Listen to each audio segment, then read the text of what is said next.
is Tyler Dunn, and this is my English project for Who Lives, Who Dies, Who Tells Your Story. And I'm 20 years old right now.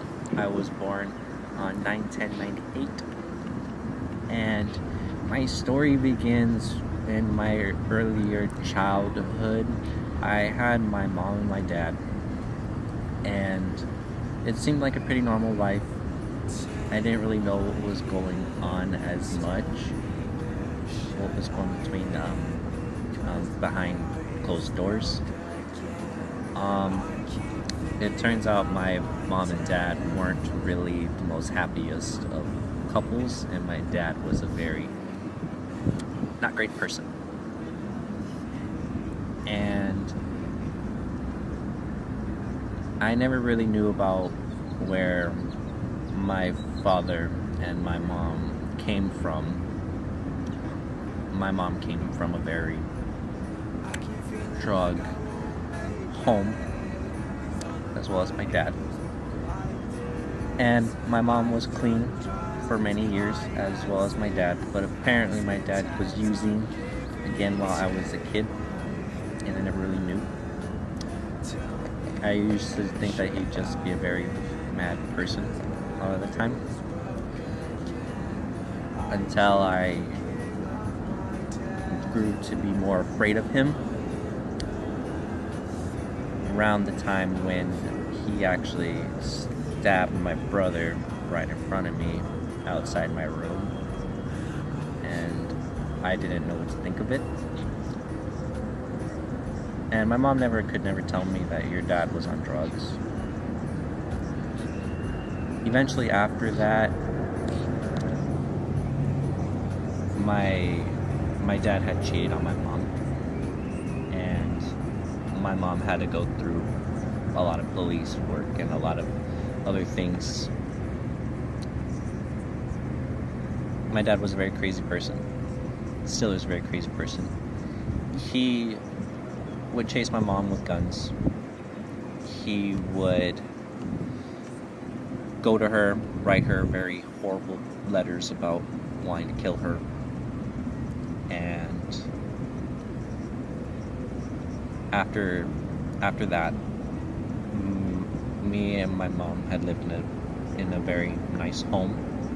But after that, my dad wasn't paying the bills, and my mom didn't have an education and didn't get a job, so she couldn't pay for anything. So after that, we were homeless. Me and my mom were by ourselves. We would go place to place at first. I was around maybe 10 years old. No one really knew what was going on with me because I never really said anything. I didn't even know what was really going on too as well. All I knew is I wasn't being able to go back to that place. And me and my mom would go family member to family member, and my mom was not the most happiest of people. She would always ruin the relationships with people where we couldn't live there anymore, and I would have to go with her everywhere she went, every new home. I didn't really know where I was going. I just knew I was somewhere else. I never had a home. It got so bad to the point where me and my mom were in the streets. And I really didn't know what I was going to do. To the point where I didn't know where my next shower was, my next meal. Eventually we did get out of that, but I'll never forget that experience of being actually homeless and not knowing. We would go back from sometimes my dad and no dad, mostly to live somewhere. Until there was the day where I remember we were there, and my dad was actually beating on my mom, I tried to do something, but I couldn't. Because I wasn't strong enough. My dad's like a 6 foot tall guy, and I was probably like, I don't know, 4 or something. I wasn't that old. I wasn't that tall. And it got very bad to where we were trying to leave and escape, and Dad was banging on the windows to break the car. It was all bad. But eventually we did get to a home. It wasn't a very happy home. Never was. It's full of drug addicts, crackheads, heroin addicts, bangers. It's not a very suitable home, but it's a place with a roof. And being with my mom that didn't have any job or education, she couldn't get an actual real job. So we always relied on the government, and to the point where sometimes I didn't personally have any food. This was around high school, and I could never really tell my friends that were in high school that I don't have food at the house. I haven't ate for maybe a week, minus maybe some crackers and some water.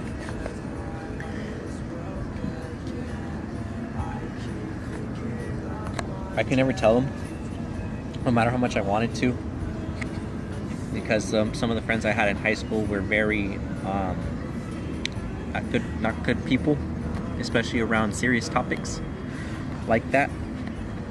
So I kind of kept it to myself. They only knew me as like the poor kid, but they didn't know why I was poor or how poor I was.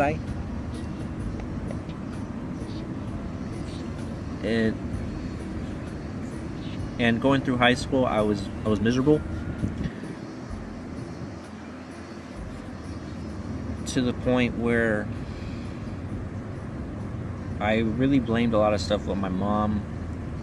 I never could really say whose fault was it.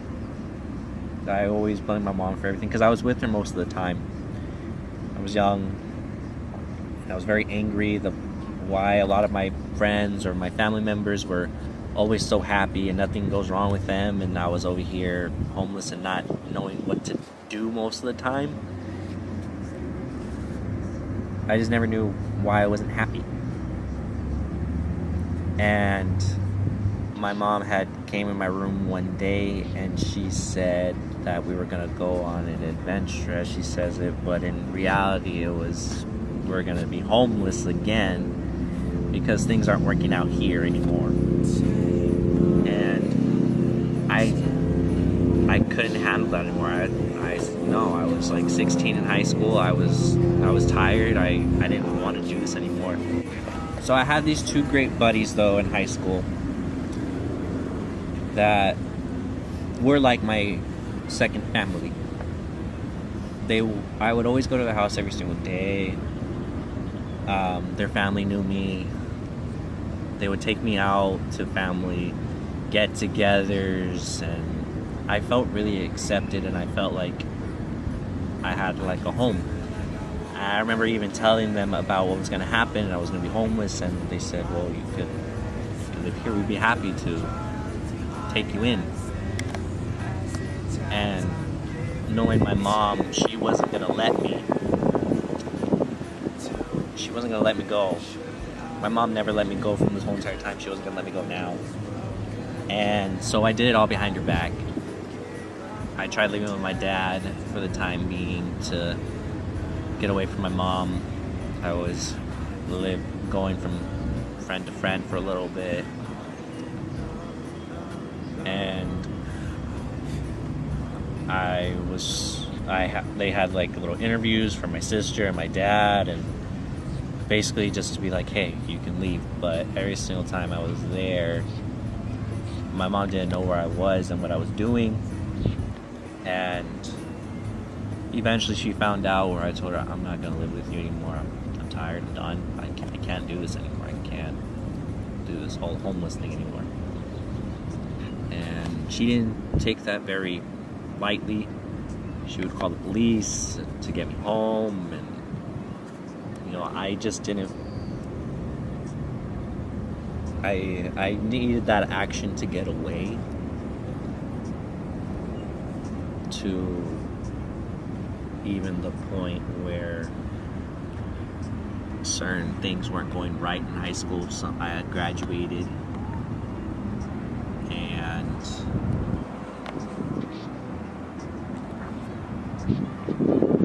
things kind of went very left, and I had gotten to the point where I was deeply depressed, or I couldn't get up out of bed. I couldn't talk to people. I was by myself. And one day I had called someone who was special to me at the time, and I told him I'm gonna go ahead and kill myself. And so I got into my bathroom tub, and I was listening to the song. I was gonna go ahead and slit my wrists. Cops that came, they said that, do I want to talk to someone? They're going to take me to a therapist. I said yes, but they took me to nothing happened right either. I didn't like it. I felt even more depressed. I felt more confined. So eventually I had gotten out. When I had came out, I was very deeply down. I was depressed that nothing was going right. I couldn't really work because now I was working. I was 18, and I couldn't do anything. I wasn't making money. I couldn't go on my day.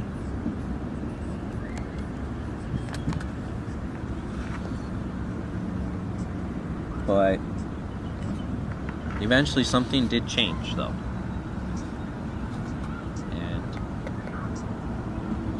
it's one of those changes that make me very happy today, because I had actually met someone who genuinely does make me happier than anything, that had made me more happier than anything, in the most strangest of ways. For my whole entire life with my story, I didn't really have a sense of family. Most of it's been taken away. I was never around anything like that as much. With this person, her name is Marina, and I had got to meet her family. Her nephew, which was he was a very small kid, about 3 or 4 years old. It was my first time ever being around like smaller kids, because kids were probably my worst fear. And we would even have lots of family get-togethers with all of her family, and I would be there. We would act like a really great family, and that made me more happy than anything. Just having a family for once, and someone looking up to me, and someone I could feel protected finally by. But eventually, the time wasn't right, so we weren't together. But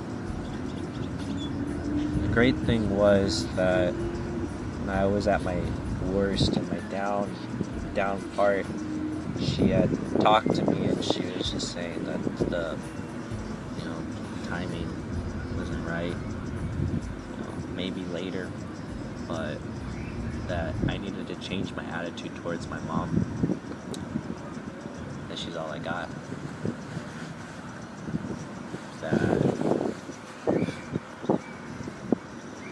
we just had a very, very long conversation that brought me to my own life, where I had realized from that my mom really is all that I got. That if I lose my mom, I don't have anyone. And so from that day, I've been trying to make it right with my mom more than anything. To the point right now, in about a month, I'm gonna be homeless again. We're gonna get evicted, and there's no family members, there's nothing to back me up. My mom's not very asking for help person. She doesn't like that. So I can't really live with people. I can't leave my mom because she suffers really bad depression, where my sister has even told me that if I do leave her, she would probably kill herself. So from the talk I did have with Marina, it made me very realizing of how to act and what to do, and I had realized that I need to be there for my mom and build something with my mom and help her out because she doesn't have anyone. So I'm trying to get a way better job now and go back to school, build up in arts. I'm also with a music group now that will hopefully blow up, so I get taken with them to hopefully be able to pay for everything expenses my mom can't pay for, to actually be there and actually be a grown-up person. I'm 20 years old and I'm trying to do all this with nothing. But with everything going wrong, I know that my conclusion to my story so far, if I were to go ahead and die today or tomorrow, my conclusion to my story would be that I tried more than anything, and I had such high hopes of what to do, and I wanted to feel change.